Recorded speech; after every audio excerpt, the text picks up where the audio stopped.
Hi friends, welcome back to DVR construction planning. ఇవాళ video వచ్చేసి 30x30 100 square yards building అనమాట. ఇది వచ్చేసి సౌత్ ఫేసింగ్.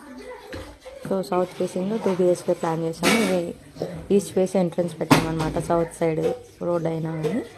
సో నార్త్ వెస్ట్కి వచ్చేసి స్టెప్స్ ఇచ్చాము. సో ఇందులో 2 BHK with attached bathroom and common bathroom వచ్చేసింది అనమాట. ఇది టోటల్గా మనకు స్లాబ్ ఏరియా వచ్చేసి 850 SFT వచ్చేసింది. ఇది మనకు 100 స్క్వేర్ యార్డ్ బిల్డింగ్ అనమాట. ఇది వచ్చేసి టైప్ 4. ఆల్రెడీ 3 టైప్స్ మనం యూట్యూబ్ ఛానల్లో పోస్ట్ చేసాం, మన ఛానల్స్లో పోస్ట్ చేసాము. కావాలంటే అది కూడా ఒకసారి విజిట్ చేయండి. ఈ వీడియో కనుక మీకు నచ్చినట్లయితే తప్పకుండా లైక్ చేయండి, షేర్ చేయండి, నా ఛానల్ని సబ్స్క్రైబ్ చేయండి. అలాగే మీకు ఇంటి కోసం ప్లాన్స్ కానీ construction, apartment, residential, commercial plans కావాలనుకుంటే నాకు కాంటాక్ట్ చేయొచ్చు. నా కాంటాక్ట్ నెంబర్ వచ్చేసి 9391539871. డిస్క్రిప్షన్లో కూడా నేను నా నెంబర్ మెన్షన్ చేశాను, అక్కడ చేసి కూడా కాంటాక్ట్ చేయొచ్చు.